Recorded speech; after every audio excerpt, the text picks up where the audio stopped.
Hey, good morning, everybody. It's Hammer. Today is Wednesday, September 11th, 2024. I, of course, am with Originator Success here with the Daily Mortgage Rate Update, the only place on the web where you guys get to join me live each and every weekday morning, 9:30 a.m. Eastern Time. As we do the Daily Mortgage Rate Update, again, broadcasting on Facebook and on YouTube each and every day. Always appreciate you joining me. If you're not here live and you're watching on the replay, don't forget to put a hashtag replay in the comments and make sure you make comments. It helps us grow, helps the algorithms and all that stuff. In fact, whether you're here live or on the replay, don't forget to smash that like button if you're on Facebook. Tag an LO friend, share us in a group, right? Always do. Now I say that now, and nobody does, but I'm gonna keep saying it because maybe once you guys will. But definitely tag an LO or click share and share it in a group. Again, I really appreciate if you do that. Help us grow and get more information out there, right? Training LOs and all that good stuff. Well, I give everybody live a chance to log in. Remember, you can get our free email lock advice to your inbox each and every weekday morning, www.ratelockadvice.com. You can also go ahead and sign up for our text alerts at www.ratetextalerts.com. They're $7 a month. Get a morning alert, an afternoon alert, and then reprice alerts when necessary.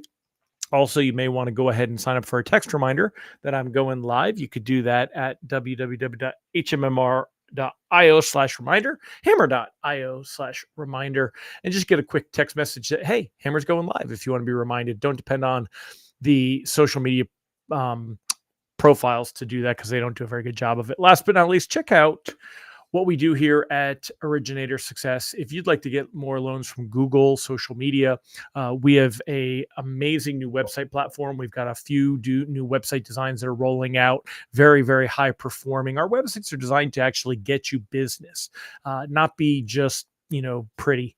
And they work really well. Even the ones that aren't pretty, that I'm kind of bored of, they work really well. So that's just one small thing. What we do, we help you generate reviews, all that. Check us out at originatorssuccess.com. Go sign up for a demo. Find out how we can help you to get some business, not just talk rates and pricing. So let's say hi to all the live folks. Then we're going to get into what we got going on this morning. Let's see who we got here this morning. Krista Votow, good morning. Haven't seen you in a while. Great to see you. Mike Tebow, always appreciate you joining me, my friend, each and every day. Yasmin Martin, good morning. Bobby Searson, Mark Clark, Bobby J. Jones, Mallory Fodiatis, Kenny Rivard, Deb Dickinson. It's always wonderful to see so many of the same names, see all joining me. I appreciate you. I really do. It means a lot to me that you guys spend the time with me. Good morning, Mr. Ron Siegel. Today is Patriot Day and National Day of Service and Remembrance. I'll go with those, although we do have, that sounds very much like, is it Veterans Day? Maybe that sounds like that. But yeah, let's go with it. Dave Holland, glad to bring you back from September 5th, my friend. Boom. Happy to see you. Megan Lindberg, good morning. Amy Blauser, Thomas Sloan, Candido Diaz, Mr. Ron Siegel. Look at this. He is tagging LOs. You too can tag LOs. It is the cool thing to do. Tag some other LOs. Lisa Norman, Whitney Fortna, James Mahan, Angela Walters, Katie Colgan. Glad to have all of you here. All right, let's dig into the good stuff. Let's give you a quick recap on what happened yesterday. Bond steadily improved through the afternoon. I'll show you the charts in a minute, but basically a handful of lenders did reprice better, generally on the wholesale side. There's a handful, them, the ones that are very quick to reprice worse, and they're also pretty good to reprice better. So that steadily improved kind of bonds yesterday. Pricing came out, mortgage-backed securities were around 101.40. We ended the day around 101.55. Even though we're losing some ground this morning, that improvement yesterday actually helped rate sheets today be about the same as yesterday, maybe even a smidge better for some, although this morning's CPI data was a bit of a letdown. We lost some ground this AM, but there's still definitely some gains from yesterday. Let me go ahead and let me go to the other slides and let me share the screen. I'll show you guys some of this. So taking a look here, this is where you can see that steady improvement in mortgage-backed securities right here around 10 a.m. That's where we come out with pricing. And when this line goes up, that's a good thing. You like to see that. That's a very good thing. This morning, we had a bit of a jump in overnight trading, and but we did have this drop when the CPI data came out this morning. Same thing with the 10-year Treasury yield. And why was that? Well, it was the actual CPI data. So taking a look, here's an article from yesterday, 7 p.m., kind of what they were expecting to see, right? U.S. CPI to show another muted rise as Fed debates rate cut size. And that's really the whole thing that this was about, is is, how much is the Fed going? Markets believe the Fed is definitely going to cut rates, but how much are they going to cut rates at the September meeting? So when we looked at this data here, this was kind of the buildup. And then when we actually got the data this morning, it came in very much as expected. The core month was a little bit hot. The shelter component came in higher than expected, which is not great, but it does. I mean, it's just realistic, right? It's expensive housing's expensive. So there's what you call your headline CPI number, which includes everything. And then you have your core, and then even if your super core. We're going to just talk about headline and core. The core number takes out food and energy, mainly gasoline prices. Excuse me, hiccups. Anyway, the core month over month is the one that came in a little bit hot. So the headline 0.2 expected right here, 0.2 came in.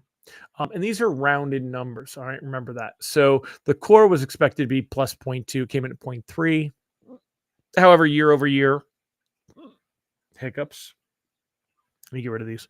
All right, 2.5 came in at 2.5. Now remember, the fact that the Fed is looking at 2% inflation, they're not using the CPI number. They're using the personal consumption expenditures number, the PCE number. But we are still, look at how close we are year over year with the headline number to being at 2%, even for this one, which tends to run a lot higher. The core CPI year over year was 3.2. And again, that takes out energy and food prices. At the end of the day, this was not an amazing one. When you look at, like, if you want to take a little soundbite and something you could put on Facebook, remember something, yes, you need to be the smartest person in the room when it comes to talking about rates and these. However, social media is about generating activity and creating conversations, and throwing some headlines out there to do that is okay. So, this is, where is the one? Maybe it was a Wall Street Journal. Here it is. Look at the Wall Street Journal headline. Not even the headline, but not even the byline. Just the first line of the article, right?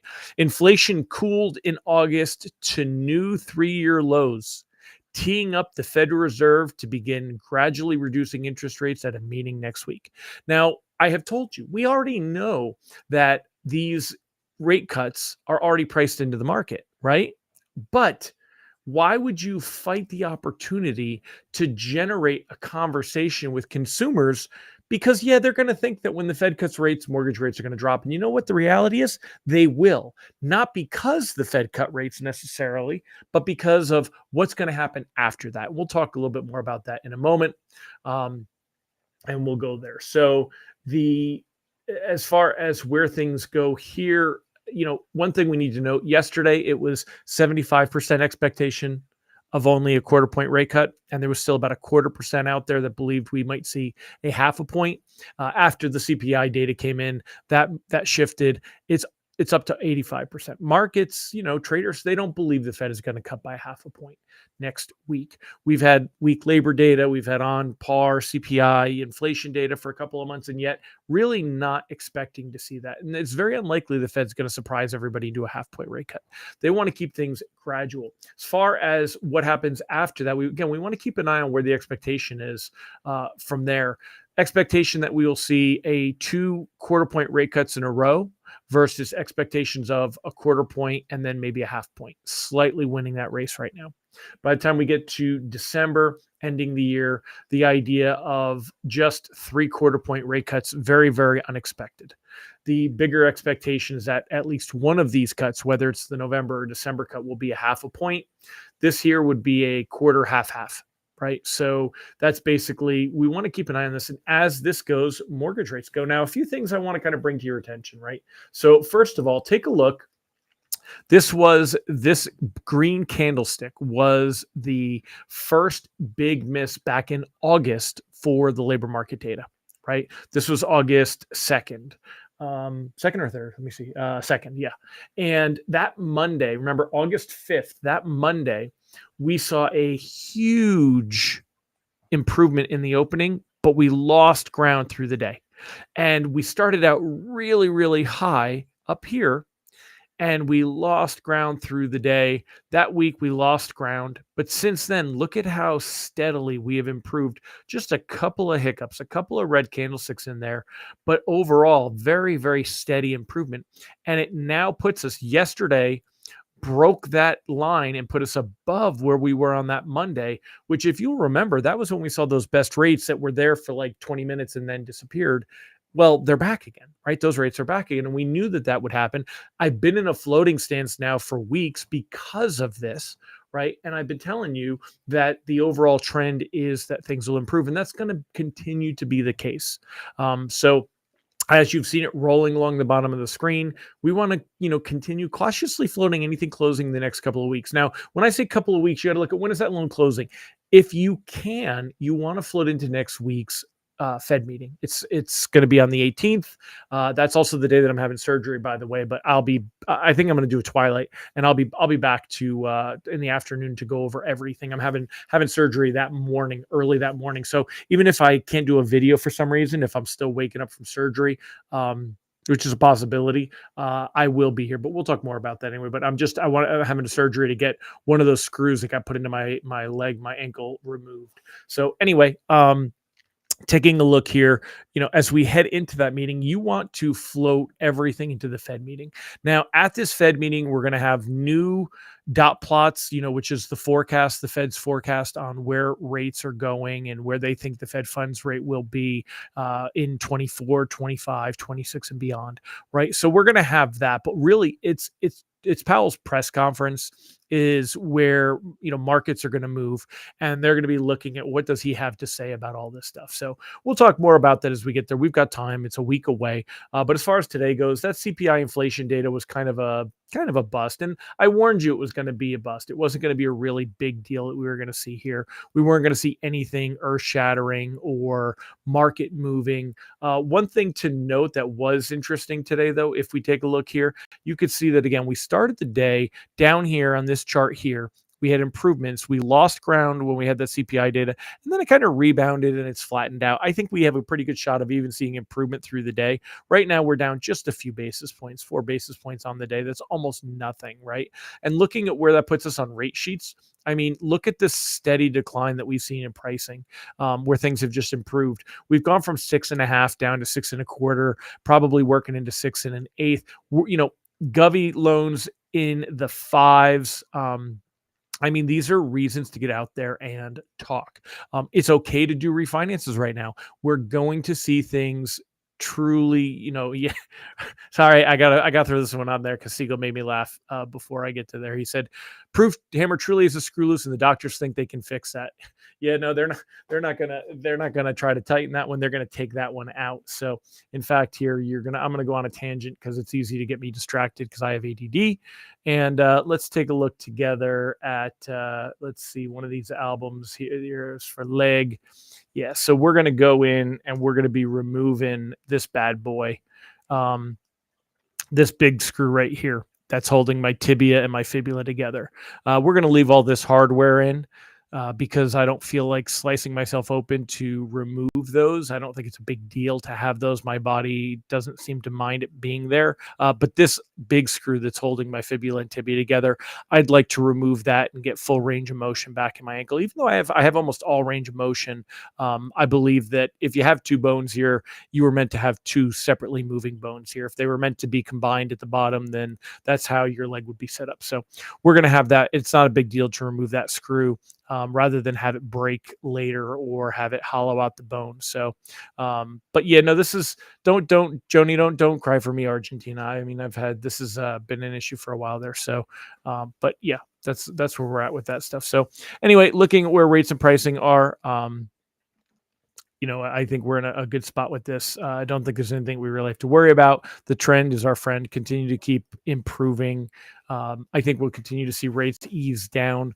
But again, refinances, take them when you got them and leave the door open for future refis. I think that the rates are going to move over time. We're not going to see our lowest rates for at least, I think, a year from now. Late 2025 is probably, I think we'll see, where rates will continue to go. I don't think that the Fed, even if we do start to see a recession, if we define it as such, I don't think the Fed's going to go nuts through this time. They're going to need to lower rates to kind of jumpstart everything anyway. But that would put us somewhere in the middle of next year is probably the earliest that we would see rates bottom out. More likely it'll be later in next year that I think we'll see rates bottom out. So anyway, for the near term, I think we'll see a little bit of improvement today. We're all, I think we'll rebound, maybe even end the day in positive territory. Look at this 10-year treasury yield at 3.65. The fact that it stays under 3.71 is important. 3.71, a line in the sand.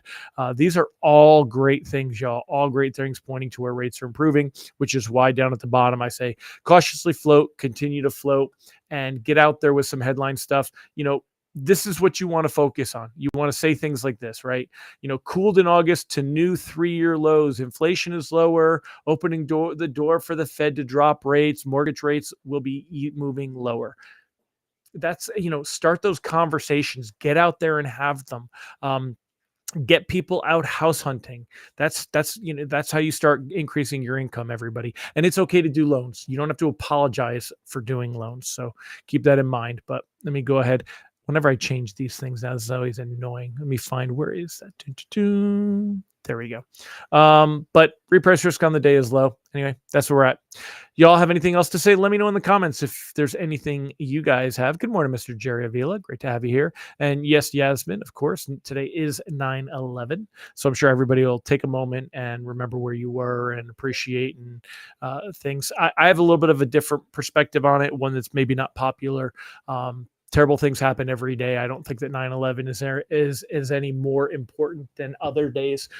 We don't, there's school shootings. There's, so many events that to me, there's sad and bad things that happen every day. And so that's why I don't necessarily make a big deal out of it. It was a terrible event, but there's terrible events that happen all the day. So we should always be aware of that. But anyway, Mike Morano, good morning, sir. Great to see you. I think, anyway, well, I don't want to alienate people. They'll be like, Hammer, I thought you were a nice guy, and now I think you're kind of a jerk. So I don't want that. That's not where I'm going with that. Anyway, y'all have a fantastic day. And tomorrow is going to be I think we're going to see a boring finish to the week. So hopefully y'all will still come and join me, my friends, and I'll see you tomorrow. Take care, everybody. Make it a fantastic day. Bye-bye.